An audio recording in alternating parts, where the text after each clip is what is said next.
बिस्मिल्लाहिर्रहमानिर्रहीम। अस्सलाम वालेकुम वरहमतुल्लाहि वबरकातुहू। आज मैं अपने दोस्तों को ऐसी दुआ बताऊंगा जिसके पढ़ने से आपकी परेशानी ख़त्म हो जाएगी। उससे पहले मैं अपने तमाम दोस्तों से गुजारिश करूंगा कि चैनल को सब्सक्राइब कर लें, बेल आइकन पर क्लिक कर लें ताकि डेली वीडियो आप दोस्तों तक पहुँचती रहे। तो स्टार्ट करते हैं आज का लेसन। बिस्मिल्लाहिर्रहमानिर्रहीम। दुआए दफ़ाए परेशानी, ये मैं आपको पढ़ना सिखाता हूँ। बिस्मिल्लाहिर्रहमानिर्रहीम।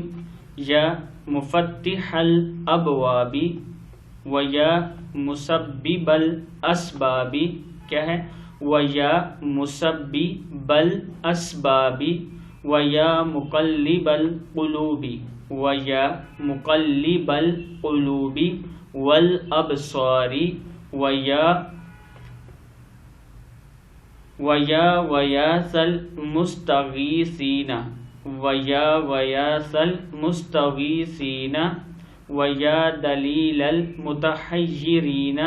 क्या है ये? वया दलीलल मुतहय्यिरीना वया मुफर्रिहल महजूनीना वया मुफर्रिहल महजूनीना अगिस्नी अगिस्नी अगिस्नी।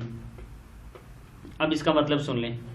ए खोलने वाले दरवाज़ों के और ए सबब पैदा करने वाले असबाब के और ए फेरने वाले दिलों के और निगाहों के और ए फरियाद सुनने वाले फरियाद करने वालों के और ए राह बताने वाले हैरानों के और ए फरहत देने वाले गमों को गमगीनों को मेरी फरियाद सुन ले, मेरी फरियाद सुन ले, मेरी फरियाद सुन ले। आगे है तवक्कलतु अलैका या रब्बी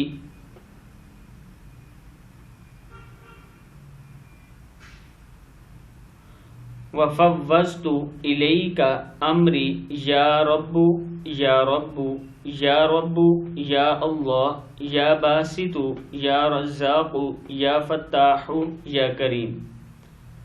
भरोसा किया मैंने तुझ पर ए परवरदिगार, मेरे सुपुर्द किया मैंने तुझको अपना काम।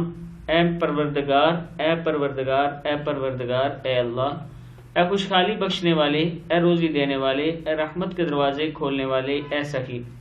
तमाम परेशानियों को दफ़ा करने के लिए इसको ज़्यादा से ज़्यादा पढ़ें। कोई मुनासिब वक्त मुकर्रर करके रोज़ाना अगर 21 बार भी आप पढ़ लें तो इसका आपको बहुत ज़्यादा फ़ायदा होगा। मैं अपने दोस्तों से कहूँगा कि इस वीडियो को आपने आगे ज़रूर शेयर करना है। अस्सलामु अलैकुम वरहमतुल्लाहि वबरकातुहू।